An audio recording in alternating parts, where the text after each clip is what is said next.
Bonjour à tous les amis, on se retrouve pour le premier quintet de la semaine direction l'hippodrome de Cannes-sur-Mer dans la spécialité du galop. J'espère que tout le monde va bien.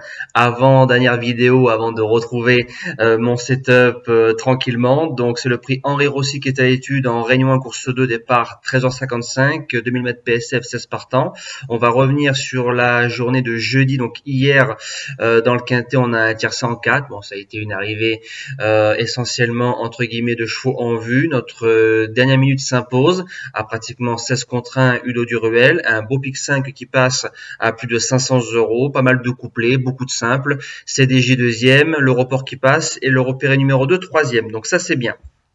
Donc c'est parti pour la sélection du quintet de l'année. Donc en base gagnante, le numéro 9, Lorenzo de Médicis. Il débarque à Cannes-sur-Mer. Il fait entre 1600 mètres et 2500 mètres.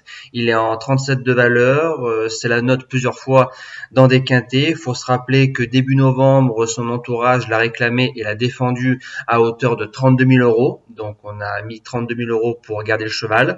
Lorenzo de Médicis va gagner son quintet cette saison, c'est sûr et certain.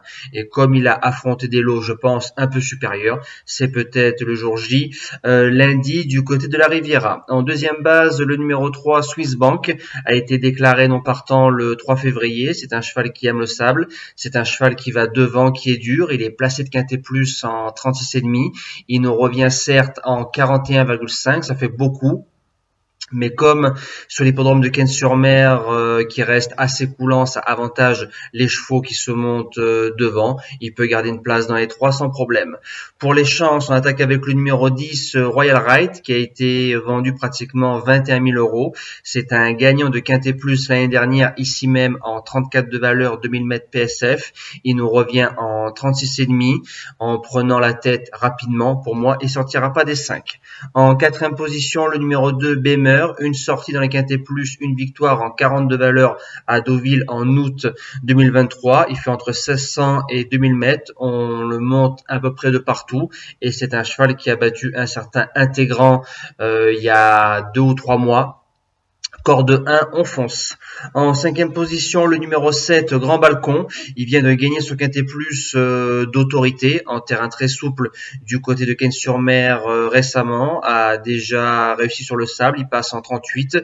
Corde numéro 16, donc faudra démarrer un tout petit peu. Mais comme c'est un galopeur qui sait tout faire, dans les 5 premiers, c'est possible. En sixième position, le numéro 12, Noce d'Argent. En 3 courses, il passe de 31 à 36 de valeur. Visuellement, le 27 janvier, il a fait un truc certes dans un lot inférieur en gagnant sur le parcours et comme il adore la piste de Cannes-sur-Mer, c'est un gros avantage. En septième position, le numéro 13, White Whisky, placé de quintet plus en 42 valeurs dans un lot plus fort. Cinquième récemment d'un réclamé pas très heureux, il nous revient en 36. Sur saut d'orgueil, j'y crois. Et je termine avec le bottom weight, le numéro 16, Koshenko, quatrième récemment sur le parcours, première fois avec les Australiennes. On lui remet les Australiennes, 2000 mètres sable, c'est son truc. Il tombe en 35 de valeur et on lui met un certain Stéphane Pasquier. Alors comme c'est un cheval qui attend, ça comporte beaucoup des aléas, mais avec le roi des quintets, c'est Paquito, je me dis que pourquoi pas finir quatrième, cinquième de quintet. Il en a les qualités.